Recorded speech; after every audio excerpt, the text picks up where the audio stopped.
pleasant good night. And thank you for joining HealthWise by the St. Kitts Nevis Medical and Dental Association. As usual, we want to thank you for inviting us into your homes tonight. I am your host, Dr. Woodley.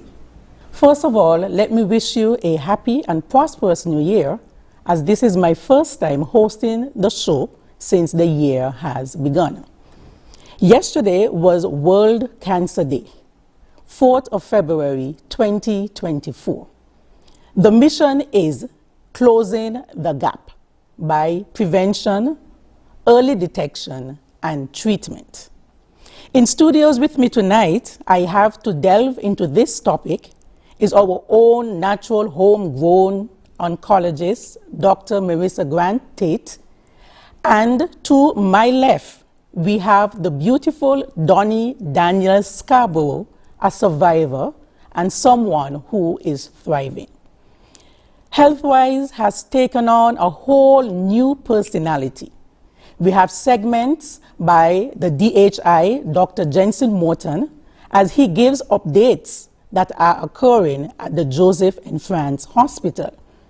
We then go out to you, the public, and learn your thoughts about the different diseases that we are faced with.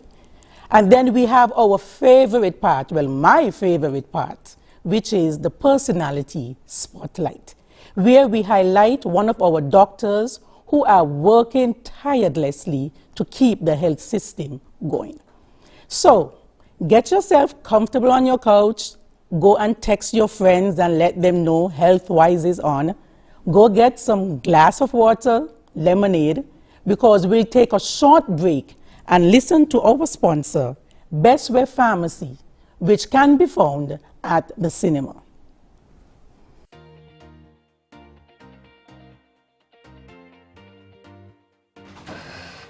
I hope they have it, you know. I hope they have it.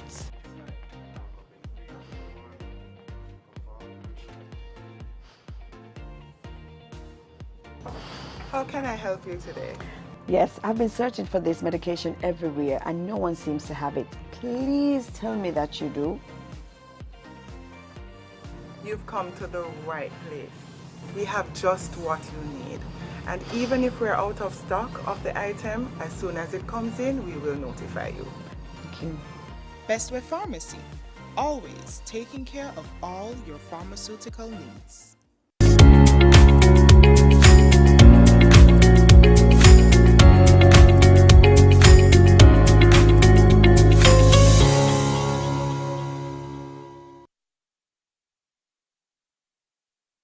Joining us, we are here in studio with Dr. Marissa Grant-Tate, our oncologist. Some persons would call her the cancer doctor. And we also have our survivor, Mistress Donnie Daniel Scarborough. As we said earlier, yesterday was World Cancer Day. And we're going to have Dr. Grant to give us an overview as why we are celebrating. I don't know if that's the word to use, celebrating. But what is the mission of the World Cancer Day?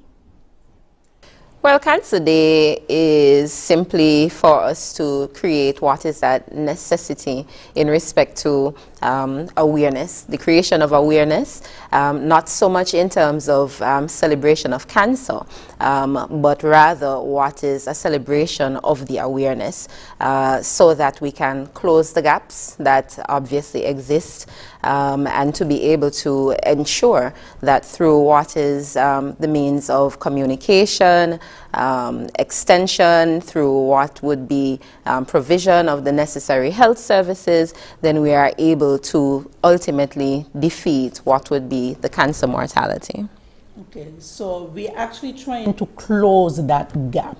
And we normally, or we should, or we can close that gap through prevention, detection, and treatment. Absolutely. So in your line of work, Dr. Grant, we always look at cancer as a fight. And I think that is why it is so daunting, because you are diagnosed with this disease that so many persons are afraid of, and then you are then told that you have to fight. That is the message we should be conveying at this stage, or we should just tell patients, let's take it easy and let's get through with it? Because the fight, I actually believe, gives us skin.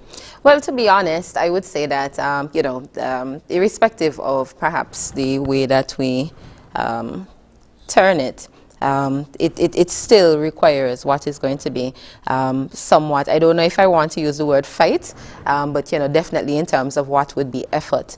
I would say perhaps maybe what we need to do is shift that effort towards what is going to be the need for awareness in terms of preventative care, as opposed to then having to be diagnosed with a cancer to then have to fight what is the cancer. So I would say essentially for us to be able to shift our focus towards what is early detection and prevention, the preventative measures that are quite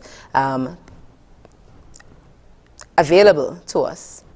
So I know we have spoken, and I'm not going to hide, we are constantly speaking as colleagues, and you have indicated that there are so many cancers, and we normally pay attention, the pink fat. I complain all the time. The pink fat. No, that is why I do not wear pink in October. Right, correct. Because when October is over, cancer continues, and we have different types of cancers. Correct, absolutely. So you have indicated to me that here in the Federation, we are taking a little shift, and we are putting focus on some other cancers. Correct. So can you explain to us, that shift and why the shift? Well, as you would have said correctly so, we have what is an overwhelming amount of attention that is given towards, the month of October in terms of breast cancer. But sadly so, breast cancer is not the only, cancer that we have here in St. Kitts and Nevis. In actuality, it is not even our, most frequently diagnosed cancer in general. It is the most frequently diagnosed cancer in females in St. Kitts and Nevis as a federation, but there are many other cancers that we need to, pay attention to. So we would highlight, for example, the incidence of what would be prostate cancer in our men. Part of that, in terms of the numbers that would have been captured, would be as a result of what is the screening that occurs. And so then too, we also have to pay attention to what is colorectal cancer, which I believe does not receive the attention that it requires, unfortunately. And as a result of it often being an asymptomatic cancer, in the sense of, it does not necessarily come with symptoms, then it may be diagnosed at late stages if it is that we are not in what is that early preventative fight mode. And then too, we also have what would be the incidence in terms of skin cancers, which would then round out essentially what would be our top 5 cancers. So for this reason, October is not enough. Cancer is, what is an all year round, process, quite unfortunately. And I say to people all the time, we probably say it pretty often amongst ourselves and, to our colleagues and friends, where are all of these cancers coming from? Or you yourself may have heard it. And in actuality, the number of cases that we are seeing now, they are expected to have almost doubled by what is 2040. So whatever we are seeing now, then by 2040, we expect to see what is now plus about half more in terms of incidence. And so then what it means is that we definitely need to go into that fighter mode, but fighter mode more as it would relate to what is prevention. So I'm looking at the screen, and for those of you at home too, I know you're viewing the screen, and we are seeing the top 5 cancers in the Federation, and I was surprised to see skin. Because, there is this myth that we as black people don't get skin cancer. We don't get skin cancer. So when I saw it there, I was like, okay.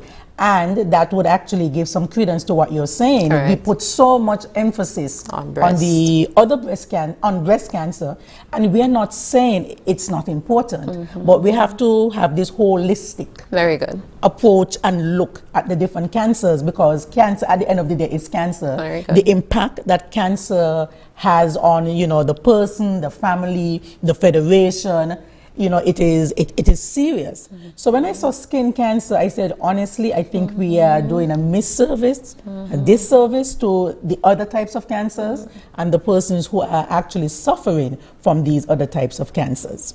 Now, I'm going to bring in shortly our guest, which is Mistress Scarborough. And I met Donnie, and Donnie, I'm going to call it Donnie because I've been calling you Donnie for a year now. I met you about a year now.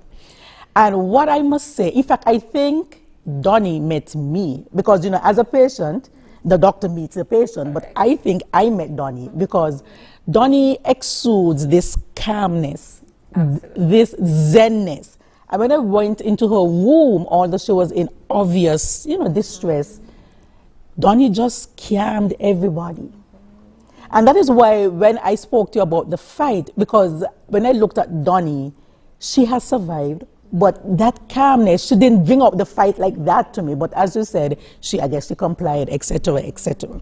So Donnie, good night. And how are you? I'm so happy that you accepted to be here tonight. And we're going to take a short break. We're going to get you prepared, get your thoughts together, and we're going to come right back and let you share your experience with us.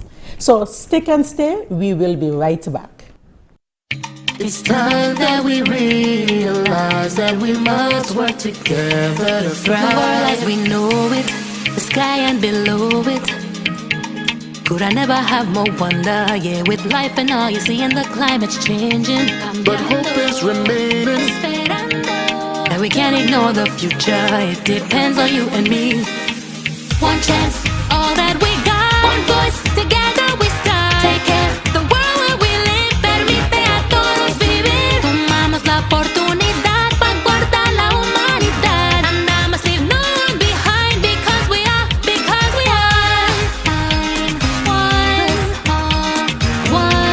climate, one Caribbean. One climate, one Caribbean.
Yeah, man. Another day in the books.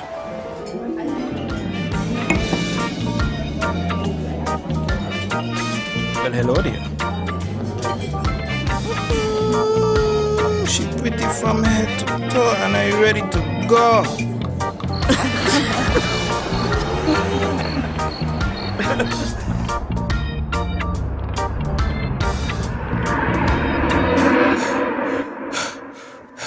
Wait there. Whew. Can't afford to slip up. Not even in my dreams.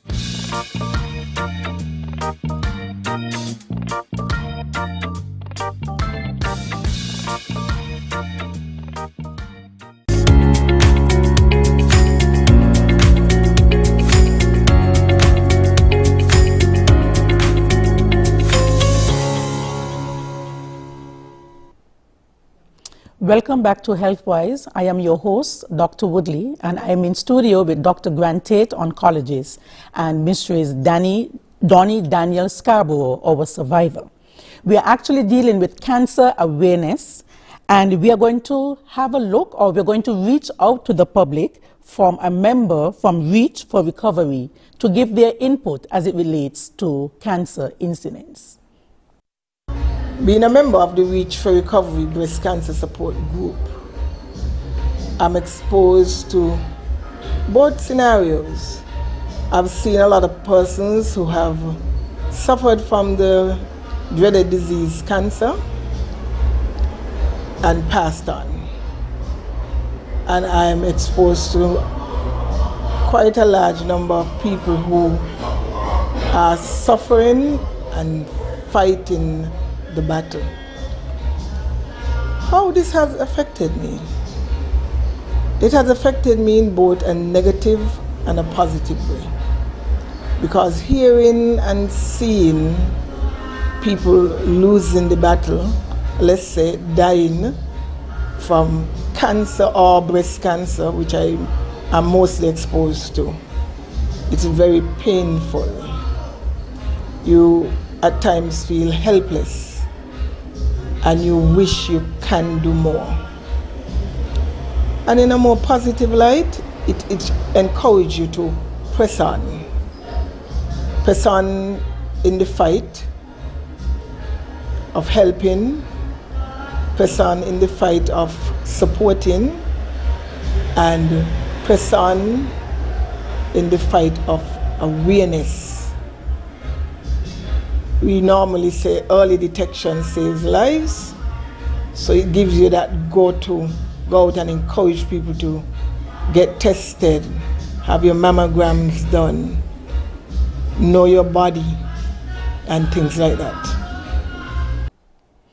Okay, so we want to thank that member from Reach for Recovery, and we want to thank her, sincerely for her input to our HealthWise show. Now we're going to continue our conversation here with Mistress Scarborough. And as I said, Donnie is a survivor. In fact, Donnie is thriving.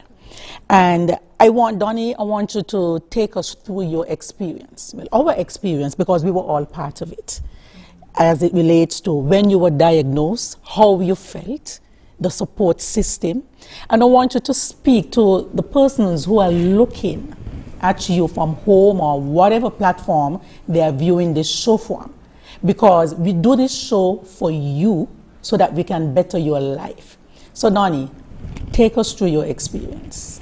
Okay, well, my symptoms basically started, I think it was around maybe 2021 or 22. I think what I had was presented in a way as if it was some acid reflux related thing. So when I went to the doctor, the first thing I was told was that it was gastritis. Okay, and then that was like the September of that year, and then I traveled, and then only to find out that I had a recurring experience, and the doctors there also told me that it was acid reflux related. However, the pains persisted, and I decided when I get back home I would go and see the doctor. And I eventually did, which was in January. I was told again it was gastritis. So, but the pains persisted and they were just so overbearing. I really, really couldn't take it anymore. So I went again to another doctor for a second opinion. And I was basically told again it was gastritis. And the pains persisted. The pains were getting worse. I was losing weight. I really didn't have an appetite. There were some days all I had was just a cup of warm tea, no food at all in my system. And that persisted that went on for about a month. I just did a lot of warm tea because I had this, what appeared to be a gas. There wasn't much bloating, but in terms of protruding stomach or anything like that. But just this moving, in this movement in my tummy, and the pains were basically around my belly button, extreme pain that were getting worse. And I was like, no, this cannot be normal. It cannot be normal. So I went to another doctor. I had a colonoscopy done. I had CT scan, just about every test that you could think about, and everything would show up as normal, and that was just really frustrating to me because I know that something is going on, but I'm not a doctor, so I can't really diagnose myself. Okay.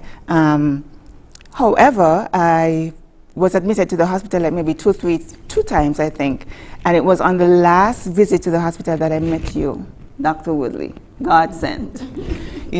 So I was so elated because I had heard so many good things about this Dr. Woodley. So when Dr. Woodley walked into my office, I was like saying, finally, I have heard so many good things about you, so much good things about you, and one of the things about Dr. Woodley is that Dr. Woodley dug and dug until she got to the bottom of my situation. She was the one who was able to say, this is what is going on.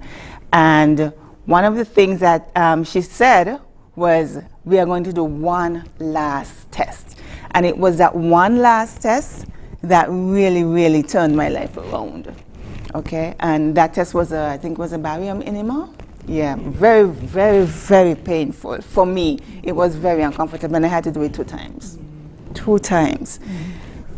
So yes, so after we got to the diagnosis, well, Dr. Woodley gave me a heads up as to what was going on. She was like, okay, we're not going to beat around the bush anymore.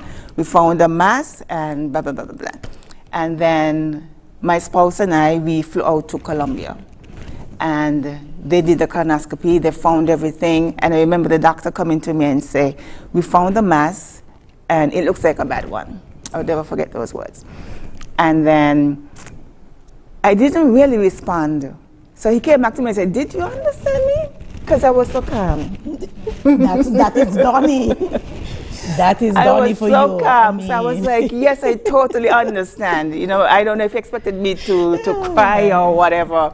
And I don't know if I was so composed also because I know that my spouse was on the outside. So I had a part of my support system, right? So then I had my surgery in Colombia. Everything went well. The doctor said, okay, we were able to get everything out, which is always a good thing. Because we know that there are times that you go in and there's just absolutely nothing you could do for the patient. And then I was told that if the chemo treatment is not in St. Kitts, if it's not available in St. Kitts, then I have to spend 6 months in Colombia. And then I would have had to be there by myself because my spouse had to go back to work because he had been away for 2 months. Luckily, fortunately, we found out that the treatment was available in St. Kitts, and so I was able to come home and be with my support system. And then I was handed over to Dr. Grant Tate. Superb person, awesome doctor. She's somebody that you could reach out to any time. And one thing I remember Dr. Tate saying to me very early was, you can ask me the same question 1,000,000 times. And so I went into chemo. I was told that I'd have to do 12 rounds? 12 rounds of chemo. Yep. And I'm telling you, I prayed so much that I wouldn't have to do chemo, And then there is this thing that's attached to what chemo should be or what chemo is. You're going to be sick, you're going to be in bed all the time, and unfortunately for me, and I thank God, that I didn't really have those side effects. As Dr. Tate said, I championed through, my way through, but chemo it was still difficult, but it was nothing like how it was described, explained, on Google. Right. It's really good to stay away from Google sometimes, yes. But I was so scared. I think I was just so scared, like, oh my God, this is going to be, I'm going to be sick, I'm not going to be able to move. And it was nothing like that. I was able to go into town, do my chores. I just knew that I couldn't really, as I was told early, that I shouldn't be in the sun. So I would try to make my runs like early in the morning and, return home and things like that. The chemo, as I said, it was a challenge. But I thank God that I was spared the worst of it, and I finished. I had a lot of setbacks. I had like 5 setbacks because of, low platelets and things like that. But thank God, I'm done now.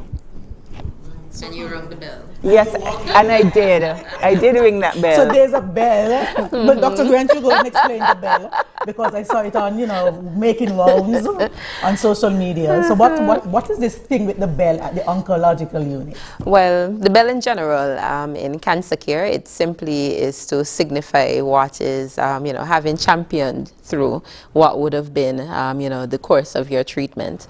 Our bell very specifically was donated by an absolutely wonderful wonderful person in the name of Mrs. Cindy Herbert, and she in fact donated the bell to the oncology unit, having in what would have been in dedication of her mother, and so it is simply a joy every time we are able to see people come through, as Donnie would have said, champion through.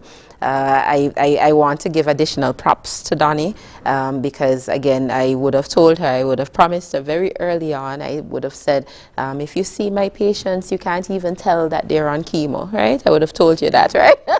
And Donnie also lived up to that. And so, as she said, essentially just to kind of be able to keep away from what would be, the information and so forth, misperceived views of what is chemo. Some people hear the word chemo and they think,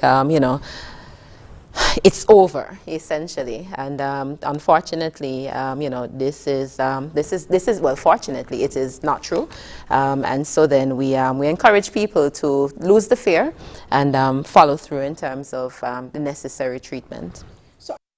To slide 6, if we can look at that, because as a surgeon, this is what I really want to zoom in on. So Donnie's, as we would have realized, her main symptom was this persistent abdominal pain. Some persons would have that in your face. And as Dr. Grant would have mentioned earlier, sometimes you don't have anything. But sometimes what can be happening is this weight loss. And we see somebody with weight loss, and they will say, but doctor, I'm losing weight. And one of the first questions as a physician you have to ask, do you want to lose weight? Are you doing anything to lose weight? Because if this weight loss doesn't have an explanation, then something is up. Fatigue. Fatigue means that you're tired for no reason. You're eating well, and I think Donnie said that. You are probably eating well, and you're still tired, something is happening. You will say, my energy is being sapped. Something is going on. You need to see your doctor. This abdomen fullness feeling, as you said, you felt bloated, gas. We in St. Kitts, oh boy, poor gas. Gas gets the blame for everything. It's gas. It's walking in my back. It's walking in my chest. I've heard gas reaching your head. So I've heard it all about the gas. Do not take these symptoms lightly. You have this bowel habits changes, and that's very important because I've had patients who would have said, my bowel was this size, but then as time went by, it became like a pencil. Those are signs that you have to see your doctor. You have this black stool, maroon stool. These are not normal. And why I'm going through these, because we have had patients exhibiting these signs and symptoms and they stay home because they don't think that these are anything to be alarmed about. But we are saying to you here on the show, these are signs and symptoms that you need to see your doctor. And of course, we have the rectal bleed. We have the abdominal discomfort, as Donnie would have spoken about. So we're going to take a short break. So please stick and stay with us. This is a very, very important topic that everyone needs to hear.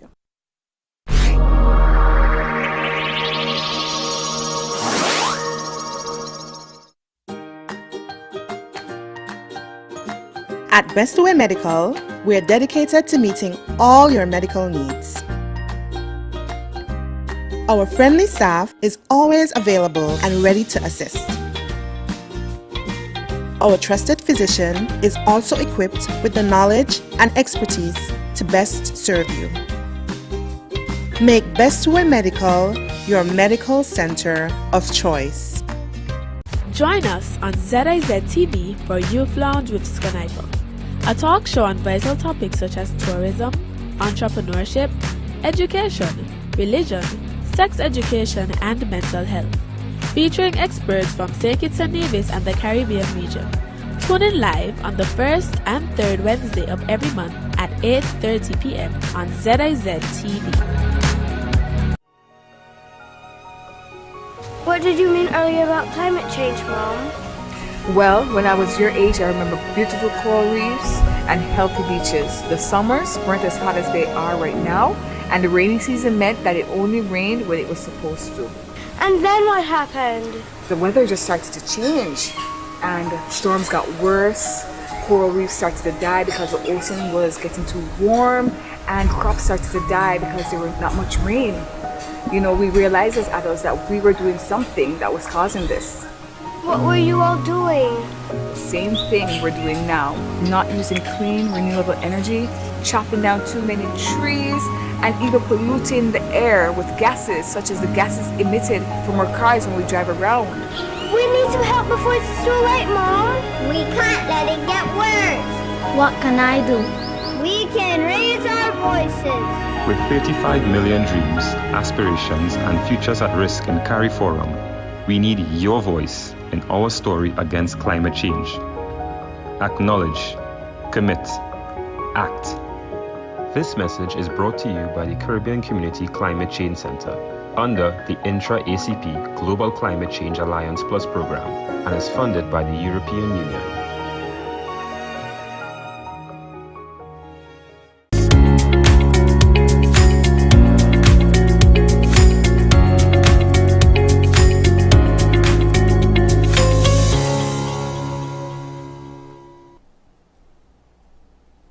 Okay, good night and welcome back to HealthWise by the St. Kitts Nevis Medical and Dental Association.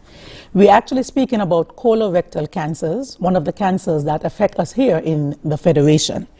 We're going to have a word from the street from Andrea Joseph. She was a support system for someone who suffered from cancer. Reach for recovery. Today, I want to champion the cause for breast cancer, knowing that some of our members and a close friend of mine currently is going through breast cancer. I want to say that cancer is not a death sentence, and we should all encourage persons spiritually in the word so that they can overcome their trials. It sometimes can be a difficult time doing chemo and you're trying to understand what is going through your body, and perhaps you may ask, Lord, why me? But with faith to overcome whatever the challenges are, you don't have to ask, Lord, why me? You just have to put your hands in the air and call upon God and ask Him to strengthen you and guide you along the way during your chemo. I said one of my friends right now, she's not in church with us today, but my heart goes out to her, knowing very well that she cannot worship with our group today, and I just want to say, keep the faith. We love you. I love you, and for all who are going through the struggles right now, reach for recovery, love you. You are not alone in your treatment, in whatever you're going through. You are not alone, and we just love you mighty. Thank you very much. Okay, so we want to thank Andrea Joseph for her input and her inspiration. We have to empower, we have to conquer, and then we have to inspire. So Andrea, we want to thank you sincerely for your input to HealthWise tonight. Now we're going to look at some risk factors. And I know Dr. Grant, she loves this part, the risk factors, because everybody wants to know who is at risk, or am I at risk for whatever type of cancer. So Dr. Grant, can we get into that? Can you explain to the public the risk factors as it relates to cancer on a whole? So whenever we speak about cancer, we would, as you would have correctly said, Dr. Woodley, point out what would be risk factors that are associated. And risk factors are simply to say these are things that help to increase the risk for cancers. Risk factors, they vary from cancer to cancer. And so since it is that we are focusing tonight on what would be the colorectal cancer, then I would take the time to go through those particular risk factors. So for colorectal cancer, similar to many other cancers, we tend to divide the risk factors into what we would consider as modifiable and the non-modifiable risk factors. In other words, things that we can change and things that we cannot change about ourselves. Let's go with the modifiable first. The screen is small here, but I'll just go from what I know. Okay, thank you. So, you know, obviously the diet is one of the more important factors that I should point out. Here we have referenced what would be the low fiber and high fat diet. This increases your risk for cancer, of the colon and the rectum. At the same time, though, it is important to point out that the diet itself, when we make reference to this particular diet, we're not asking that you completely eliminate what is going to be a particular aspect of the diet. So in other words, the low-fat diet is not the same as a no-fat diet, okay? So that is one of the things in terms of modifiable factors. We have what would be red meats, more specifically, and I wanted to highlight, you know, specifically what would be the beef, the mutton, the pork, you know, all of these things that we absolutely love here in St. Kitts and Nevis, the oxtail, and so forth. And what happens too is that ordinarily we tend to point out, you know, that what we would prefer is that you have what would be controlled amounts in terms of in the diet. Everywhere else in the world, we usually make reference to what is, you know, 2 servings per week. But as I always point out, a Kittitian serving, that literally beats what is the entire, you know, 2 servings everywhere else. And so then here we would suggest that you stick to what is going to be 1 serving of red meat. Red and processed meats, I should add, because then at the same time, we have to look at what it is that we not only feed ourselves, but what we feed our children. Many of our children, you know, from early ages, they're eating lots of what would be the, you know, the luncheon meats and the sausages and so forth. And all of these fall under the category of processed meats. And because of the fact that, you know, they too are essentially made up from what would be every other part that is not used, you know, from these animals, then they too also help to heighten what would be that risk. And so these are some of the things that we need to reconsider in terms of the diet. Alcohol consumption, the slide says heavy, but I want to just put a line through heavy and emphasize on what is just the use of alcohol itself. To be quite frank, whether the alcohol use is, you know, occasional, or whether it is that it is, you know, excessive in terms of quantity or frequency, the risk remains. And so then alcohol, it is something that we should opt to eliminate from the diet. Smoking is another modifiable risk factor. Smoking, it obviously increases the risk not only for colorectal cancer, but many other cancers as well. And, you know, for those who may ask, well, smoking what? Because, you know, we always hear that, you know, smoking in terms of the cigarette. While this is, you know, true in reference to the heightened risk for what is colorectal cancer, or rather for the cigarettes, in other words, tobacco, then we also have what is an increased risk also too with what is marijuana smoking. So just smoking in general. Sedentary lifestyle, we want you to be more active, because unfortunately the less active you are, then this too also helps to increase your risk for what is colorectal cancer. And obesity. This in particular tends to affect what would be the younger patients. So generally when you find someone at a much younger age developing what is colorectal cancer, then that is a factor. And then that brings us to what would be the non-modifiable factors, such as age.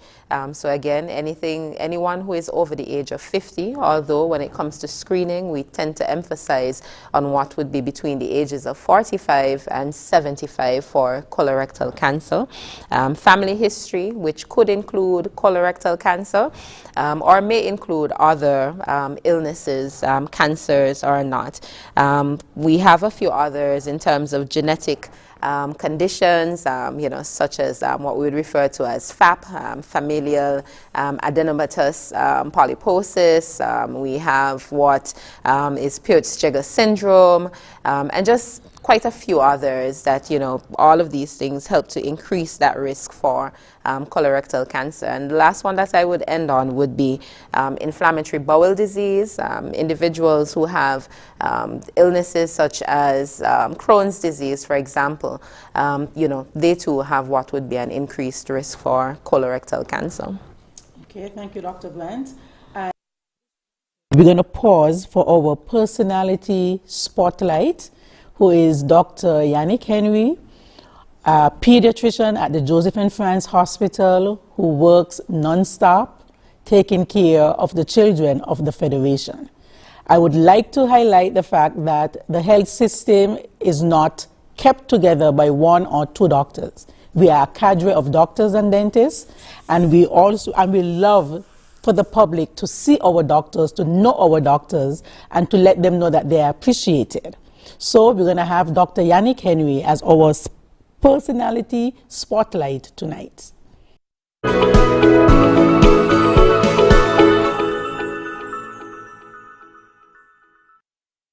Dr. Yannick Henry attended medical school in Cuba from 2009 to 2016, gaining a medical degree, and spent the period from 2018 to 2021 specializing as a pediatrician. Dr. Henry describes himself as coming from humble beginnings, which gave him the motivation to achieve what he has accomplished so far. He considers himself a family man, loves youth and children, and considers his nephew Prince as his son Shine. Outside of medicine, singing is his passion. Dr. Yannick Henry is the proud founder of the Peter Patter Pediatric Care located on Lozak Road, Boston.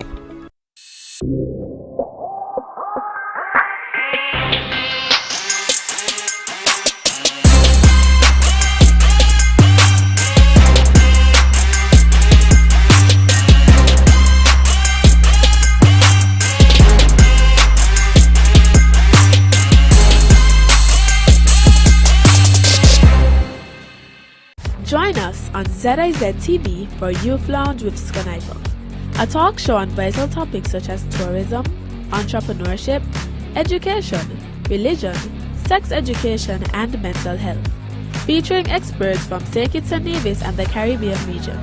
Tune in live on the first and third Wednesday of every month at 8:30 p.m. on ZIZ TV. Yeah, man. Another day in the books.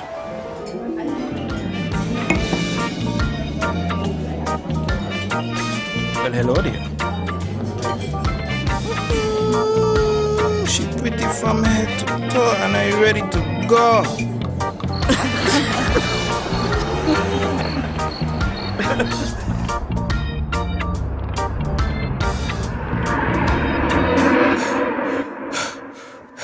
Wait there. Whew. Can't afford to slip up, not even in my dreams.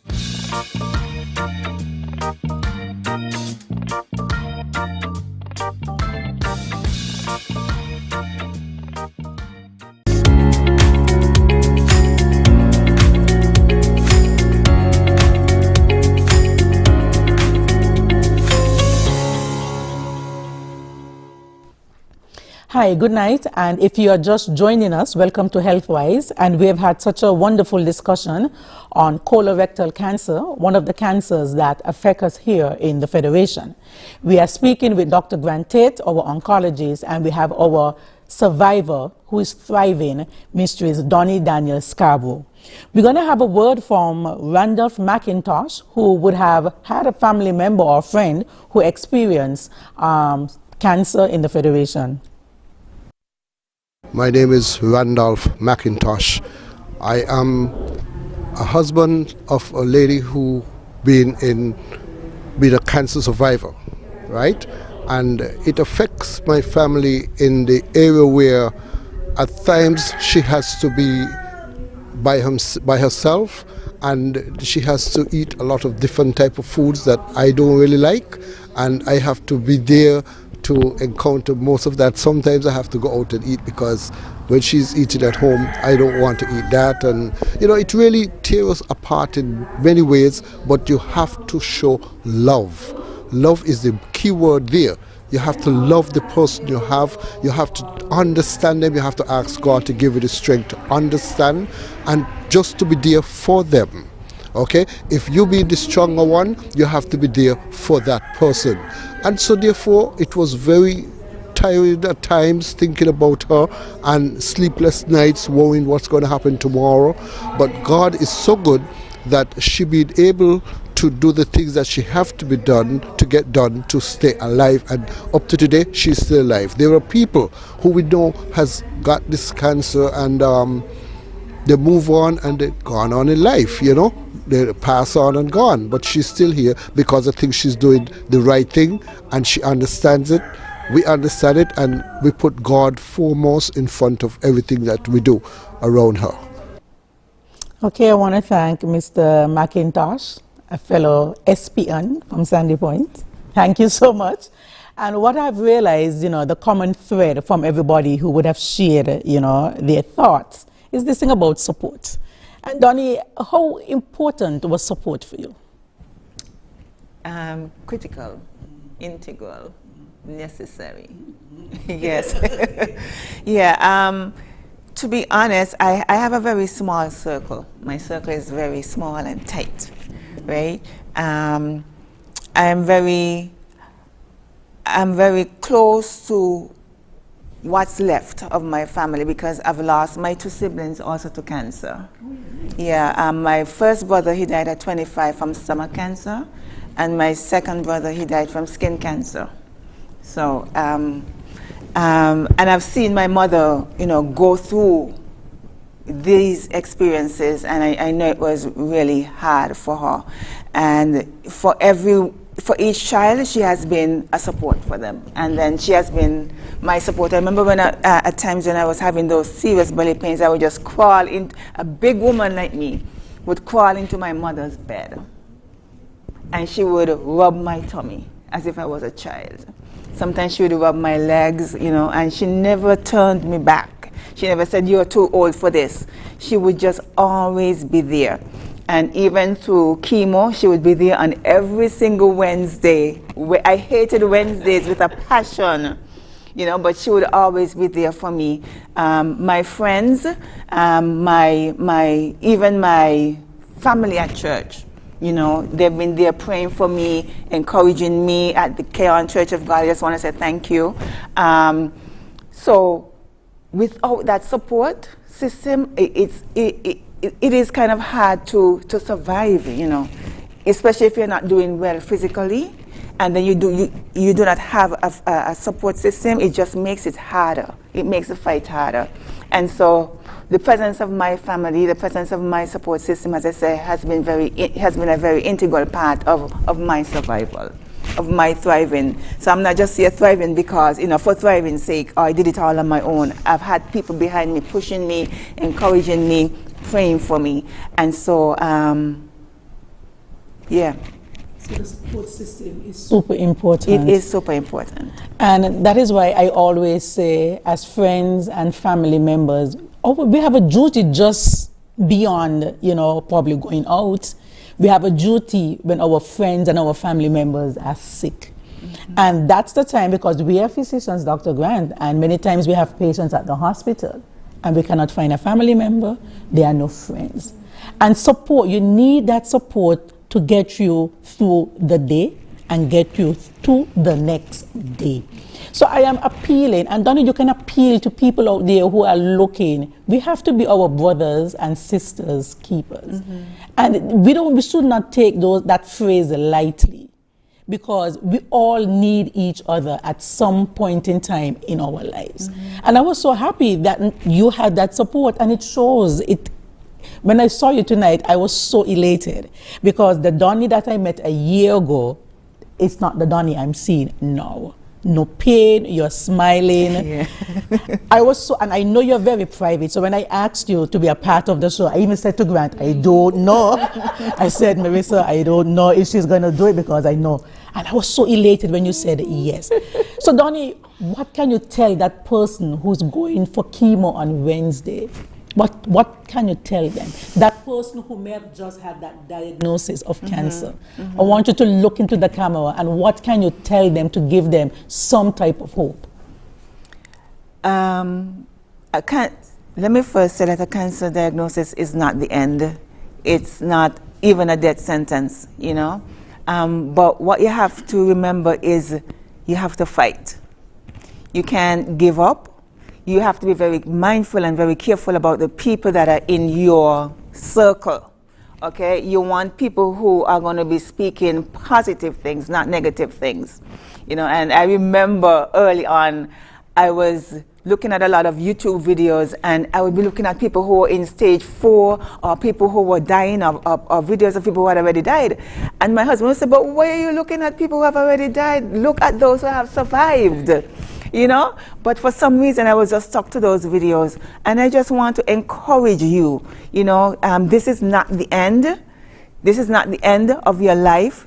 As I said, yes, it is a battle, it is a war, and you have to treat it that way, but you need to fight, you need to hold on, and then those people, your family members, you know, they need to get on board, support you, because it is very important to have that support system. The support system is also going to be a part of what is going to push you through, that is going to push you to the finish line, that's going to have you ringing that bell at JNF. You know, so just hold on, fight, as if it matters, as if your life depends on it, and just be thankful. Gratitude is also a big part of it. Even though you're going through a rough spot, you just still have to be very thankful. There's some things that you just have to be thankful for, because it really, really could have been worse. That was so inspiring. Empower, conquer, and then inspire. I mean, this is just it. I want to look at slide 7, because this is a very important slide as it relates to diagnosing colorectal cancer. And the first thing we see there are colonoscopies.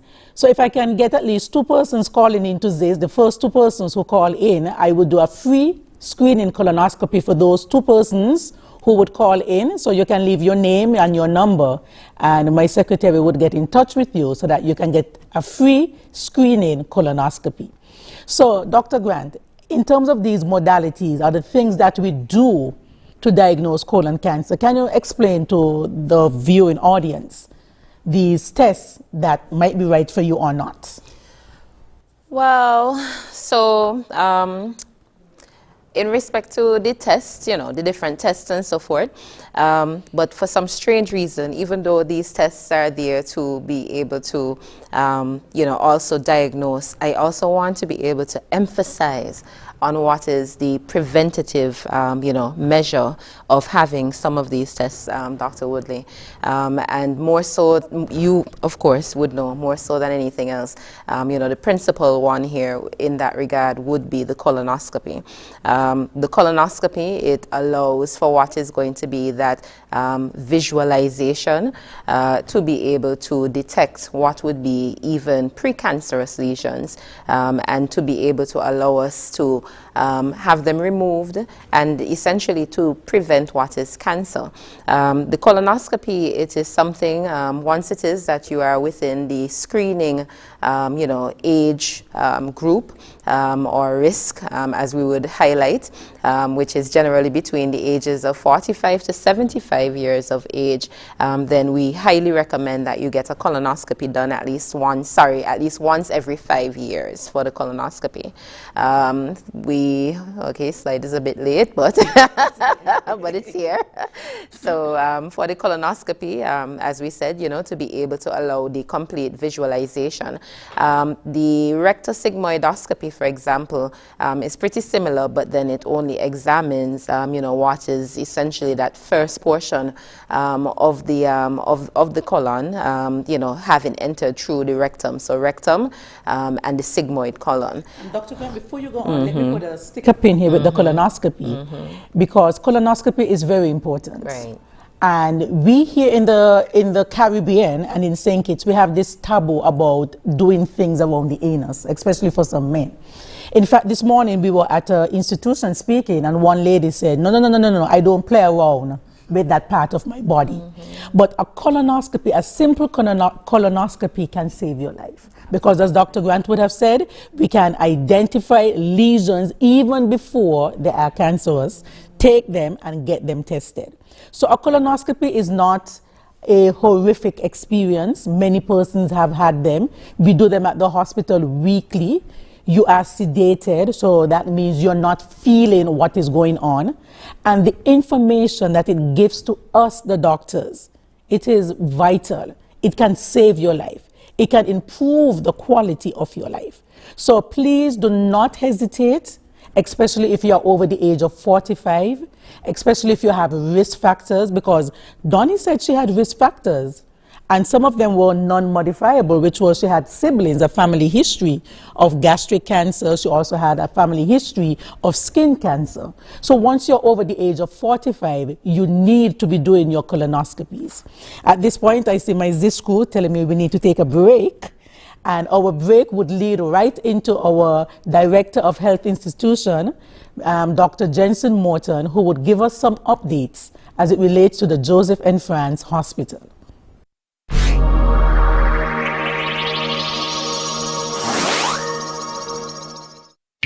It's time that we realize that we must work together to thrive. As we know it, the sky and below it. Could I never have more wonder? Yeah, with life and all you see and the climate's changing. But hope is... I'm Dr. Jensen Morton, the Director of Health Institutions, and I'm here at JNF with this week's update. It's actually something that's quite exciting. I'm here outside the private ward of the hospital. And for those of you that have been in and around St. Kitts, you would know that the private ward is a ward that actually has been closed now for the past 3 years.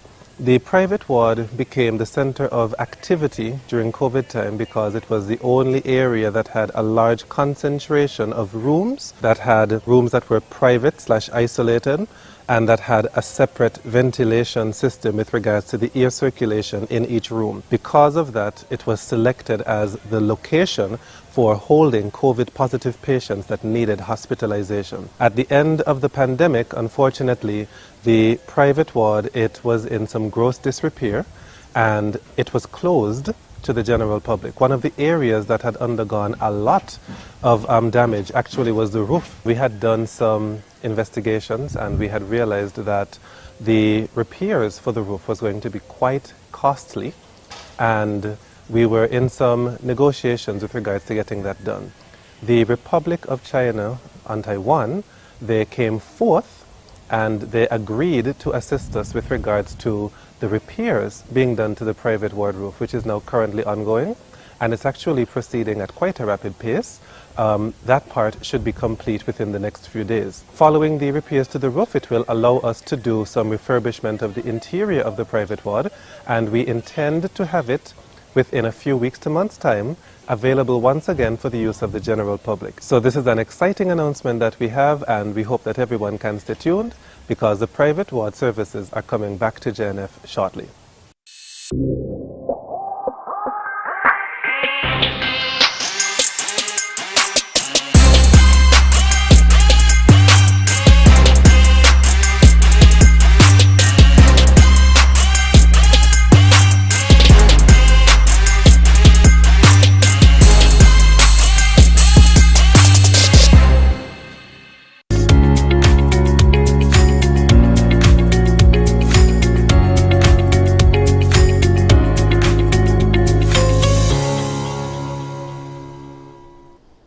Okay, welcome back to HealthWise by the St. Kitts Nevis Medical and Dental Association. And we are speaking about colorectal cancer. We just want to thank our DHI, Dr. Morton, for giving us that update as it relates to the opening of the private ward at the Joseph N. France Hospital. So we're going to have Dr. Grant go back to the different types of tests one can do in order to diagnose colorectal cancer. And we have seen one already, which is colonoscopy. Okay. So again, just to emphasize on the frequency, because it's not sufficient for us to simply say do, right? But we want to make sure that when you are doing it.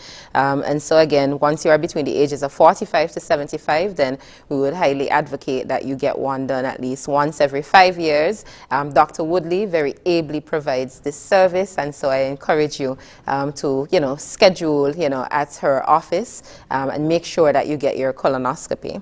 I also wanted to highlight, what is a new service that has recently hit our shores to St. Kitts and Nevis in the form of what is the CT colonography. And this is a virtual colonoscopy of sorts. And this is being done by what is radiology diagnostics, specifically in the person of what would be Dr. Erin Clark Byers. And this is another means of being able to review what is the colon and the rectum to be able to have what is that early detection. We also would have to what we would refer to as the stool tests. The stool tests are very important, and I would suggest, well, not just I would suggest, but as per the recommendations, then it is recommended that you get that stool test done at least once a year. And the stool test that we recommend is more specific, so not just what is the fecal occult blood test, which more of you may be familiar with, but specifically what we would refer to as the FIT test, and that is the fecal immunochemical test. And what that does is that it looks for what would be antibodies within the stool that is associated to the presence of blood that may be caused by what is cancer, and that again should be done once a year.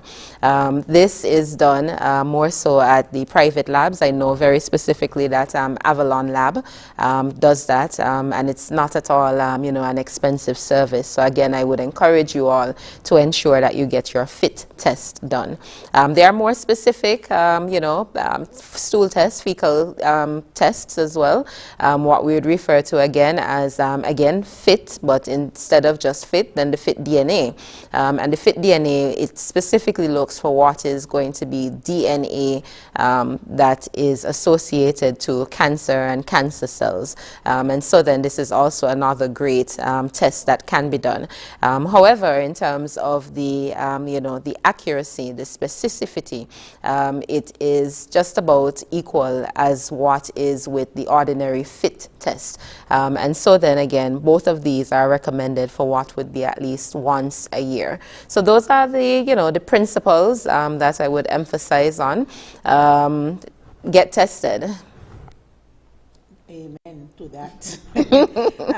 One of these tests, because Donnie, as Dr. Grant spoke about the CT colonography, Donnie actually had that one because she did the colonoscopy, the mass wasn't found, but because her symptoms continued and persisted, we knew something was going on.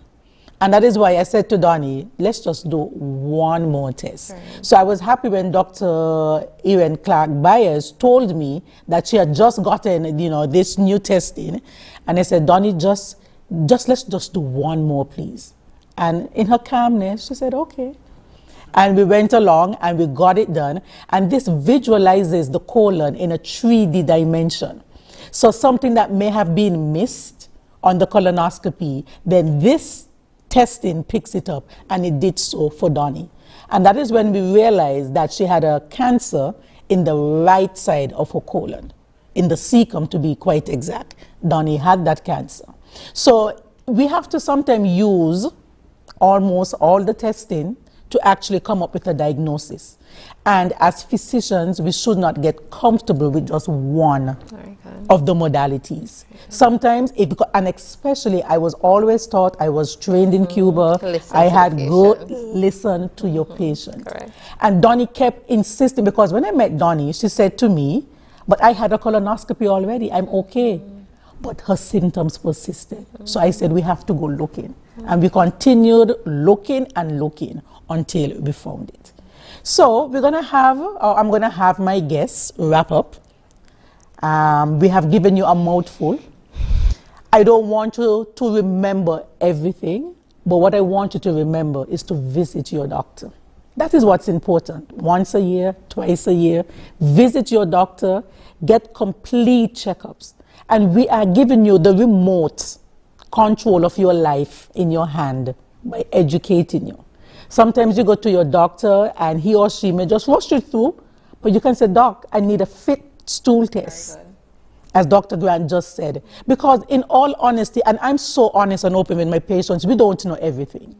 And sometimes you can tell your doctor, I need my fit stool test, because that test, you don't really have to do much preparation. You can just go and, get it done. And it saves a whole lot of time. Okay? So we're going to have Dr. Grant wrap up for us, and then we're going to come to Donnie. So I just want to emphasize on what is early detection and also to preventative care. So definitely ensure that you follow up, have open and free conversations with your doctor. Do not be afraid to request what it is that you ought to get done. Request the fit test, request your colonoscopies, and ensure that you get them done. These are things that can prevent what is a lifetime of trauma. And again, just simply because of the fact that we use this term, as I often say in cancer care, which is that essentially for us to prevent cancer, we would have had to never be born. And so then what that means is that we need to realize that we are all at risk for some sort of cancer. And because of the incidence of what is the colorectal cancer, then what it means is that we have to be proactive. So screen, get your stool test, your fit stool test done at least once a year, and get your colonoscopies done at least once every 5 years if you do not have a specific risk. And if you have a more specific risk, at least every 2 years. And Dr. Woodley is there to offer you this service. Okay, so we're going to have Donnie giving us her last thoughts as it relates to her journey. Okay, well, what I want to say is that it has been a long and painful journey, but I can say that I survived it, and I just want to encourage people to get tested. I want to encourage you to be your own doctor at some point. You have to take your health into your hands. You have to be your own advocate, champion your way through until you get some kind of a resolution. And even to the doctors, I find that sometimes they kind of rush us off, and I would just like you to really listen to us and don't use our medical history only to just come up with a diagnosis. Just because I had endometriosis, doesn't mean that this is what I'm suffering from right now. So just dig a little deeper, research, and let's work together. Doctors, patients, let's work together, and let's get let's get rid of cancer if that's even possible. All right, Donnie. So that's slide number 10. We're going to close off with that. And as I said, if 2 persons call in, the first 2 persons who call in, I would do a free screening colonoscopy for those 2 persons who call in tonight. I want to thank you so much for joining us. As you know, we do this show for you. We want to empower you. We want you to take control of your health so that you can have a good quality of life and longevity. So have a great night, have a great week, stay safe, and be kind to each other.